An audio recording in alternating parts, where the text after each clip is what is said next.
welcome to I'm the Mama podcast. I'm your host, Ashley L., where we are discussing the ins, outs, and everything in between of being a mom. So, before I get started, I have to do my shout out. So shout out to my girl, Suvas. She did such an amazing job on threading my eyebrows. Y'all see that? Perfection, right?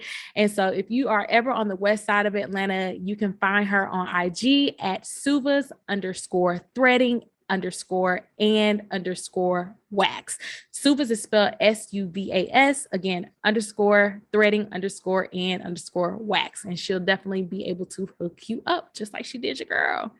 So as you see here, I have two amazing guests, two amazing women, two amazing mothers that are joining me today. And I want to take the time to tell you a little bit about both of them before we start talking to them about our hot topic for the day. So first and foremost, I have Miss Oriana Gallion. She's a mother, a wife, a business owner, and an ad creative who loves all things lifestyle, self-care, and fitness. And then also I'm joined by Miss Carmen Bessant, who is a licensed marriage and family therapist and minister of 22 years. She's also a mother of an amazing 14-year-old son. She has been helping families for 20 years, in therapy for 10 years.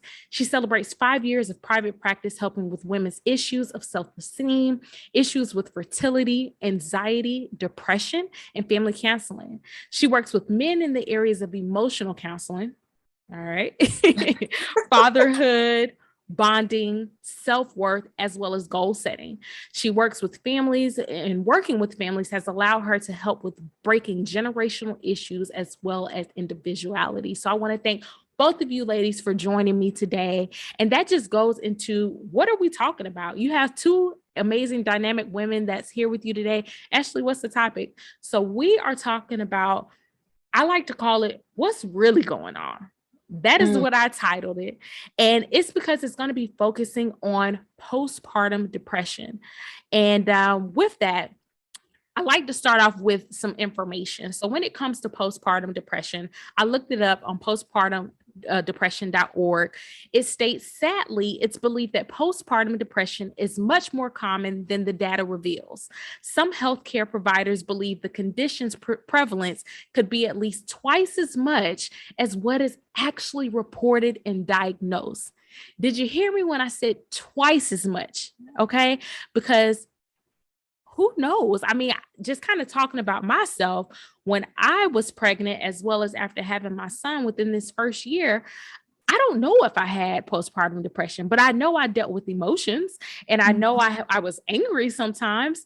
And one thing about it is, I don't know if it was postpartum, but I felt like because of me having a child, that everyone else kind of looked at it as, oh, you're just going through postpartum. It's okay. You'll be all right.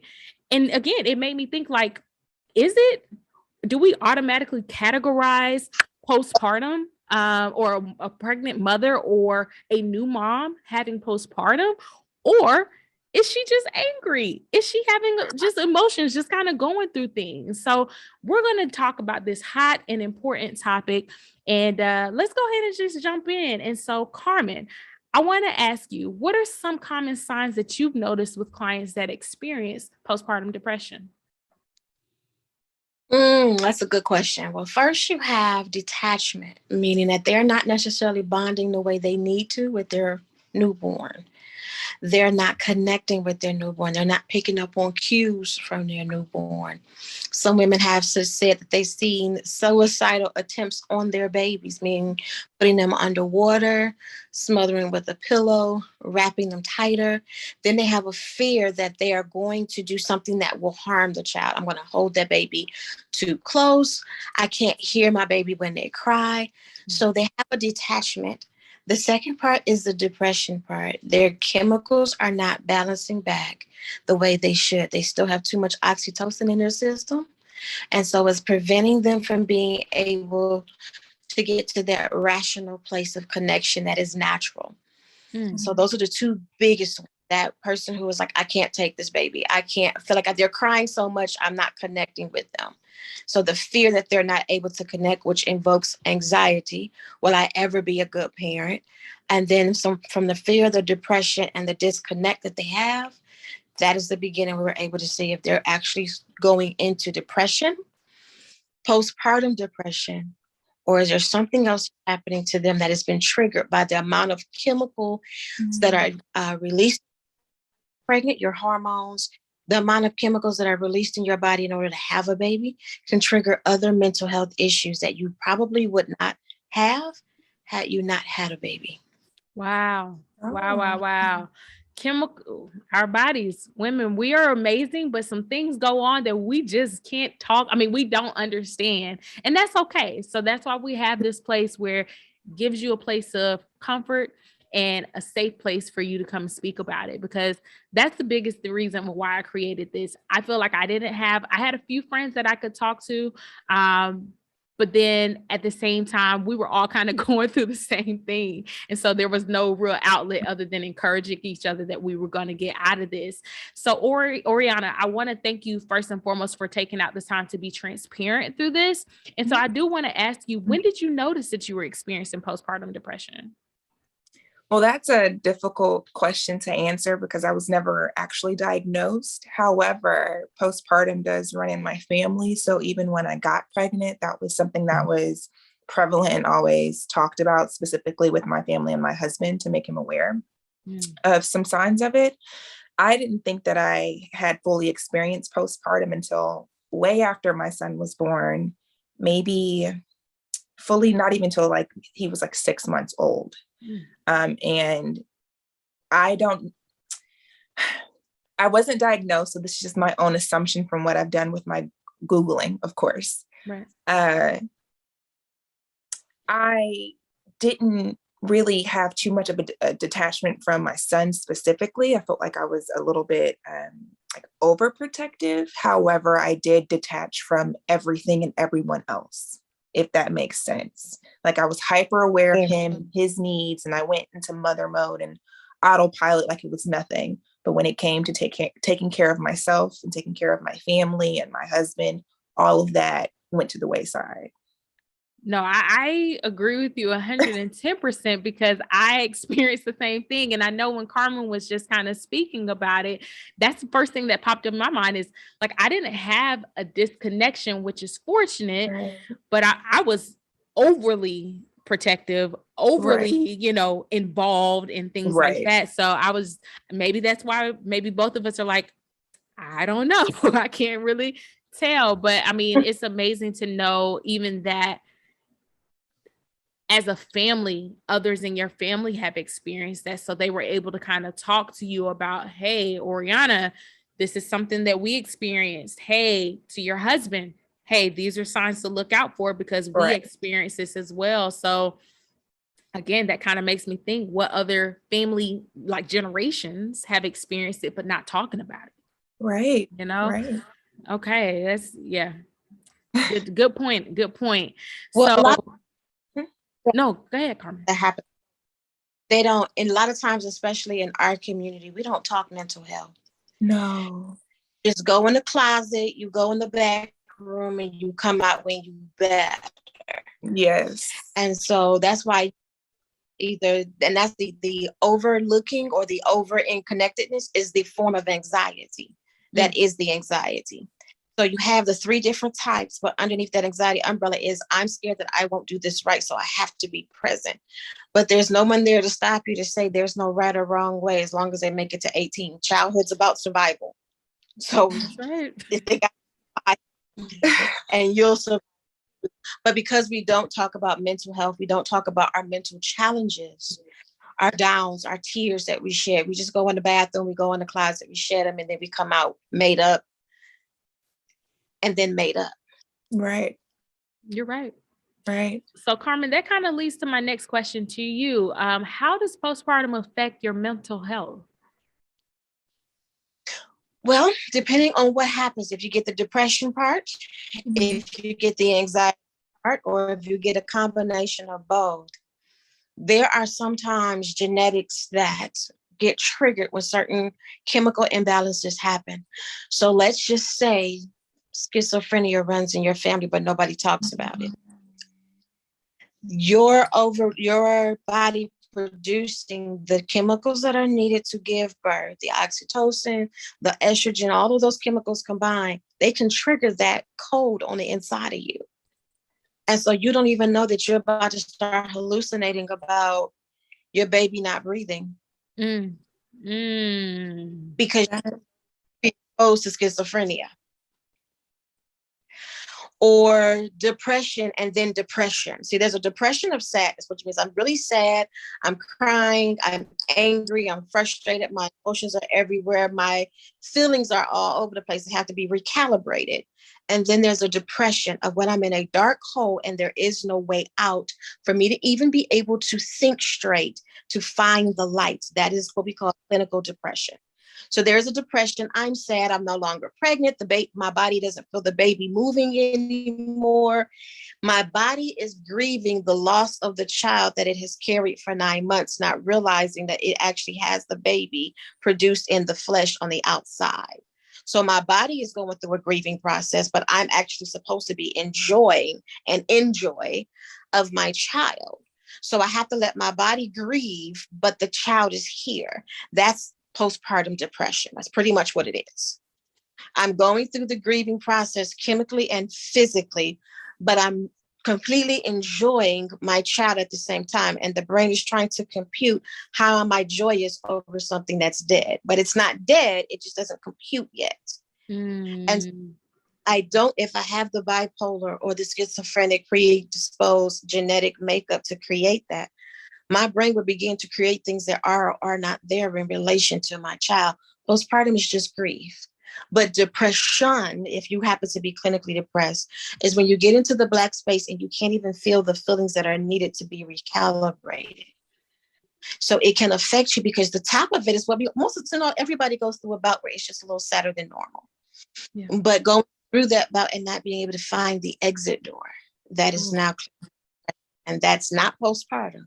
That's clinical depression. So it can trigger other mental health disorders or dysfunctions inside of you because of the chemical imbalance and the misunderstanding of what postpartum depression really is, or postpartum transition really is. Postpartum. And not being able to have that. Yeah. It's transitioning or going through the grieving process. My body says this baby has left. Well, the body only knows two exits, birth or miscarriage. I don't know which one I had, but I know I'm grieving it. I've never heard that articulated like that. Honestly, it's like putting a puzzle piece together the way that you explain that. Like, it makes so much sense. Yeah. It definitely makes a lot of sense. Ooh, the way you broke that down, I could see Ori, both of our faces was like, ooh. I'm like, wow. Okay. Exactly. Thank you, Carmen, for breaking that down. Again, the great thing about podcasts is you have the ability to go back, listen to it again, because the way she just breaks it down to a point that I've never even heard of it, but it's so understandable and it makes so much sense, especially when experiencing different things as a mom, or again, the transitions that you go through. It makes a lot more sense. Yeah. If we were able to get the data accurate, we would be able to differentiate between depression and transition. We'll be able to offer better help for mothers. And then able to actually figure out the chemical connection to help them be able to transition better. So that way we can stop you from going, because sometimes what happens, you're going through transition, and like you both said earlier, people blow you off. So you get depressed because you've been refused to be heard, which is what that is. I'm pressing down my emotions, or I'm decompressing my emotions internally. Yeah. So if you're able to have I'm just in transition, then I don't have to depress myself down. Then I can actually be heard through it, so I don't have to go into depression. But we end up just pushing people into we don't think about the transition. So yeah. That makes sense. And that kind of goes into my next question to Ori. With postpartum depression, I know it was never clinically determined. But again, I appreciate you sharing that you've gone through some things that we definitely feel would possibly have been postpartum. So what challenges do you feel that you faced because of postpartum depression? Well, for one thing, Carmen actually just helped me articulate that in my own head. Um, so I didn't realize that I had anxiety. I knew, like, when I look back in retrospect, it's like, oh, okay, I had a touch of it, like everybody experiences some type of anxiety, but I didn't realize till after I had my son that was just like amplified, right? So in addition to me having anxiety, it kind of had a big impact on my self-confidence, in addition to me not knowing my new body. Like, I think the whole part of transitioning is you are not only entering a new phase of your life, you are also entering into a whole nother body. And the way that your mind is thinking, like 1+1 doesn't always equal 2 during that time frame. So it's like trying to figure out, who am I? What am I supposed to do? What is my purpose? And then having to kind of rebuild yourself. Yeah. Is the difficult part. And then in addition to that, I'm pretty sure you guys can understand also being a wife and not only having to take care of your new child, to also take care of your family. And then you can't forget yourself, and then figuring out how to balance all of those things. And you only have a short amount of time to figure it out, because the real world kicks in, and that's a lot of pressure on people's shoulders to try to figure that out. And we don't have a rule book to that. So that's one of the major challenges that I was facing. And then in addition to that is not even knowing the proper way to identify my emotions, because one minute I could be extremely happy, like this is the best moment of my life. Oh my God, this is perfect. To the next moment, I'm in a pit. Something so small could just send me over. Or, my poor husband, he took the brunt of it, because you're there. And unfortunately, it's not healthy. I was taking out my emotions on him because I'm not able to fully articulate. So with my frustration, he is or was my punching bag at the time. And thank God we made it through, but it was very difficult. And then within that, I was also not able to acknowledge his emotions during this transition. Like, that was also a big thing. So the main focus was on me, but then another challenge, geez, I can go on for days.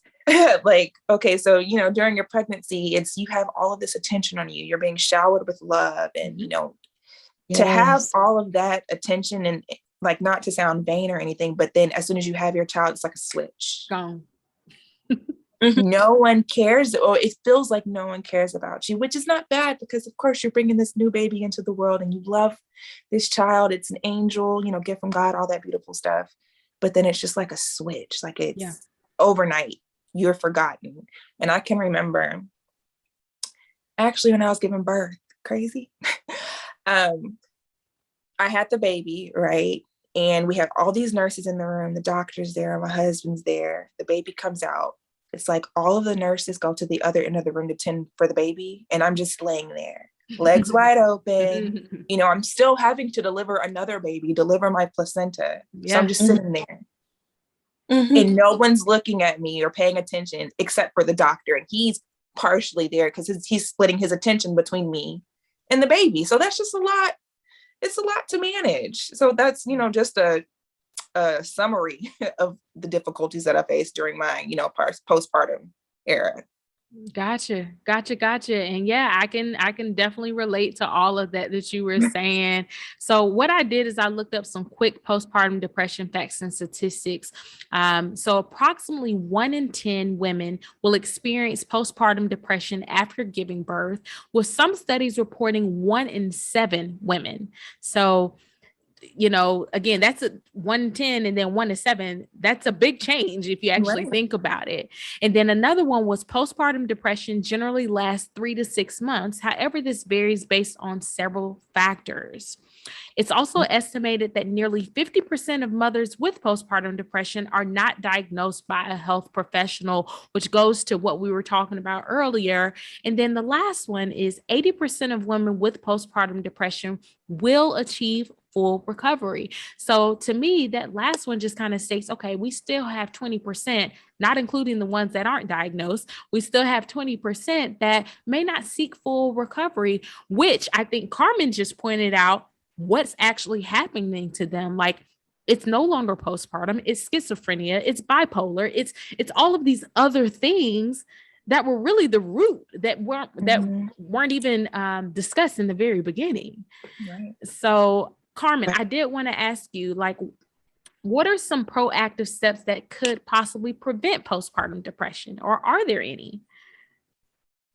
Combinations. For some, the ones who are not predisposed to other mental health disorders, absolutely. We have found that smelling the top of your baby's head at birth actually triggers brain to let them know that baby's out. That's why they immediately place baby on top of so that brain can say, oh, that's where it went. Is that why we are obsessed with baby smells? Yeah, that's exactly what a baby smell. It triggers the nurturing chemical in our brains for men and women alike. And this is why they start to do that now as well, because to help them with their postpartum depression. And so smelling their hands, smelling their feet, and smelling their head, which is the number one thing you can begin doing. Being honest with yourself. Are you getting enough sleep? When them nurses come in, they take that baby, knock out. Just knock out. When somebody comes to the house, they're like, oh, baby, run. Grab you a nap. Because you'll experience years of sleep deprivation, which actually equals 4 years of not sleeping properly.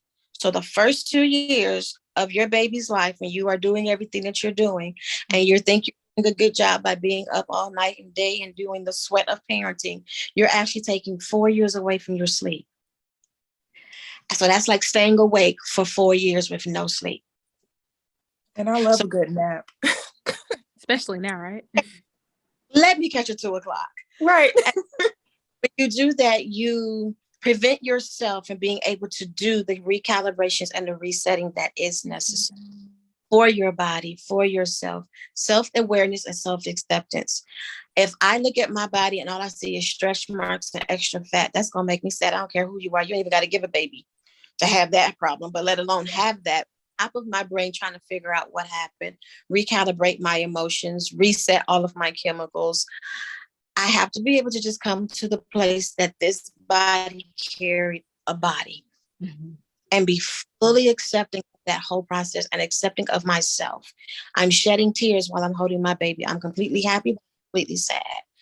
When we try to fight the feelings instead of being in there, being present and going through them, we end up depressing them or pressing them down, which we get into depression. Allow yourself to feel.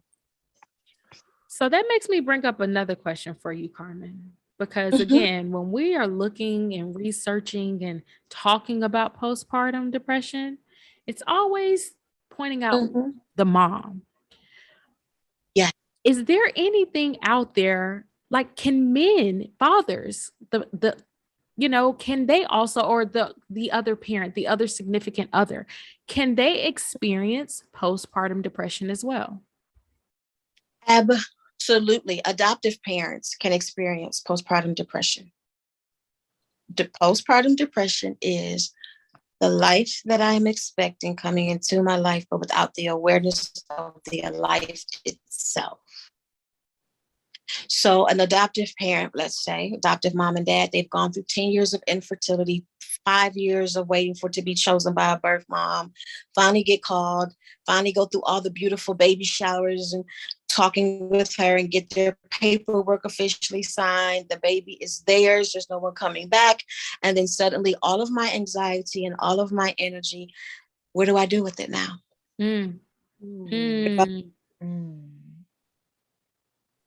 No different than a woman who carries a baby. Am I going to miscarriage in the first trimester, second trimester? It's going to be still all of that inward talk that we have. What do I do with it now that that's no longer my inner story? Fathers, I'm not connecting or bonding with this baby. She or he is always eating off of the mom. The mother is now super protective. I can't touch baby. I have no way of being able to bond with her, bond with baby. I have now become just a wallet. Who am I now? And what does fatherhood look like? What does it mean to father a child outside of just being a wallet? These emotions I've never been allowed to experience because I was always told to man up, toughen up, but I really want to cry over the firstborn son that I had or my little baby girl being born, but I'm supposed to be tough. So I push those tears down where really I need to be able to just emote. Yeah. And I'm not given that opportunity. So men can have it, adoptive parents can have it, women can have it. It is just the life after a life has been born. That's postpartum. The depression is whether, go ahead. Oh, the part about just the men and the emotions, I think is just so significant within the Black community because our men aren't allowed to even express anything outside of anger or just being extremely stoic. Yep. So then to have these emotions in addition to all of the suppressed emotions that they've had their entire life that they don't even know how to properly express is massive. Like, I can't believe nobody even talks about that. Right. Yeah. No, think about a father. He's 6'3", 215. You know, he's muscle bound. He works with his hands all day. And he's holding this itty bitty creature who was looking the best thing ever. But nobody in his life has ever told him he's the greatest except that little creature who can't even talk. You're going to make me cry. Yeah. Yeah, that's deep. Like the king that I've always been told I was, but I don't even know how to wear my crown straight. So now I feel that I can't wear my crown straight. But the only person who made me feel like I deserve the crown that I have can't even talk to me to be able to let me communicate with them other than nonverbal of a year. Yeah, we're gonna have to take that's a whole nother topic. That's another podcast. We're gonna do that. We're gonna do that. Trust me. We're coming back to y'all on I'm the Mama podcast, but it's gonna be about the daddy. So we're gonna make that happen. But I know we are winding down time. Again, such amazing information. So thank you, ladies. Now, I did want to ask as we transition, like Oriana, I'm sorry, how and when did you overcome postpartum depression? What are some different things that you did to overcome it? Well, since I've technically self-diagnosed myself, I I don't necessarily think I'm out of the water yet. I know that right now I'm in a very good place. And based off the statistics that you've listed, I've gone way past that 6-month mark. And I think it might be an ongoing journey for me personally, just with, some new developments that I've seen in myself. But I'm still dealing with it. And one of the ways that I was able to kind of acknowledge it and start transitioning and working on myself it was like a light switch one day, like when my son was around 11 months. And I woke up and I was like, you know what? Let me get up and put on some real clothes, let me get up and take care of myself, or I would get up and actually just look in the mirror, because for a long time, I wouldn't even look at myself in the mirror. Like I didn't acknowledge this new body. I didn't acknowledge who she is and what I've done. Yeah. And so that's how I started that process. And when I started really like tuning into what I like, because even after I had my baby, what I enjoyed completely changed. Yeah. And that threw me for a loop. All of my old things that brought me joy were insignificant. So I had to start a journey on figuring out what brings me joy.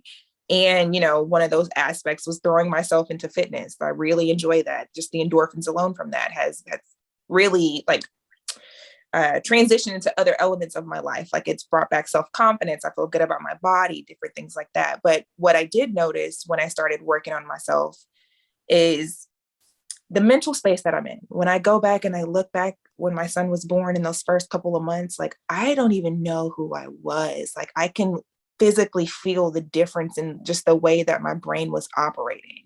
Just my logic alone was completely different. And so, little things like now I would get up and take my son on a walk. Sun and being outdoors does so much for your attitude and your mood. And it just gives you a different perspective on life. And, actually talking to people, because I'm a stay-at-home mom. Yeah. I can easily just have a conversation with somebody, my child, who doesn't respond back to me. So, having adult conversations, had a really big impact on me. So things like that are like, my husband was great about taking my son and just letting me go and get my nails done. Or I would just get up and go to Target. I don't need to buy anything, but let me just go and have 20 minutes to an hour just by myself in my own thoughts, just to make decisions just about me.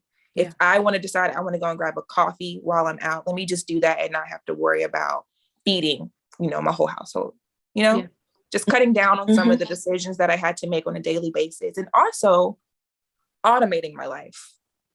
Like, I'm not sure if you guys do this already, but, every day you have to cook a meal. Every day you have to do your laundry. Like, just, organizing my life so that I could help out with the decision fatigue, so that I was able to focus more on what I need to do to better myself so that I am a better mother, better wife, better businesswoman. And it's an ongoing process. I'm not perfect at it some days. Even today, this morning, I was in a depressive mood. I had to talk myself out of the funk and actually force myself to get up and get dressed and get some work done. Yeah. But it's an ongoing process. And I have been able to see a significant change over, my son's almost 18 months. So over the past 18 months. So I'm seeing the progress, and I understand that it is a marathon. It's not a race, Right. So just keeping that into perspective has really helped. And so that transitions to, Carmen, if we can take 1 minute where you can just give, why it's important to seek help, whether you know or don't know, or just trying to kind of figure things out, why it's important to seek help. If you can sum that up in 1 minute for me. Absolutely. Before you became anybody's mother or wife, you were a woman. And you got to know who you are. You have to know that part of you first, because wife and mother are created out of woman. So if that woman gets weakened by anything, then everything else is going to fall out of line. The stronger your inner woman is, the stronger the other area and roles that are created from you can be. So it's very important to tap into the help that's available, because they can help you spend time with just you, spending and giving yourself 1 hour of somebody hearing you, someone not passively aggressively dealing with you, or even just blowing you off, someone who is willing to give you that hour once a week, once every other week, once a month, to recharge your woman, so that you can go ahead and be able to give the food that mother needs, and give the food to wife, and be able to be that productive person, because someone is giving your woman the energy that she needs to refuel. Well said, and a great way to end this perfect topic. But like I said, it's not the end. It's just this episode, and we're going to come out with a part 2, because it's definitely needed based off of all this great information that we've discussed today. I want to thank you, Oriana and Carmen, for taking out the time to, again, share this information, share the knowledge, share the expertise, as well as the recommendations. And I hope that it definitely helps someone that's listening, whether they're going through it, or possibly just sharing this with someone else that may possibly be going through it. Because again, we're just here to help others, and just providing based off of our experiences that we dealt with. So again, I want to thank you, ladies. As always, I want to go over inspirational quote of the day before we end. So this one is by Dr. Seuss, the great Dr. Seuss. Always remember, you are braver than you believe, stronger than you seem, smarter than you think, and twice as beautiful as you've ever imagined. I want to thank you, listeners, for being sure to tune in to this episode, as well as all my other episodes. I want to make sure that you take out the time to subscribe, like, follow, share, and comment. And next episode, be sure to tune in, as we're going to be discussing various ways, along with the importance of communicating with your little ones. And so, we're talking about ourselves. Now we're going to talk about going ahead and instilling that communication, and being sure to communicate with them at an early age. And so just because they're small, there's various things that they can do to be able to start that communication. So be sure to tune in. As always, be sure to keep your head up, because your little one is always looking up to you and admiring you. So be sure to continue to take care of yourself. Thank you for tuning in to I'm the Mama podcast, and I hope to see you next time. Have a great one.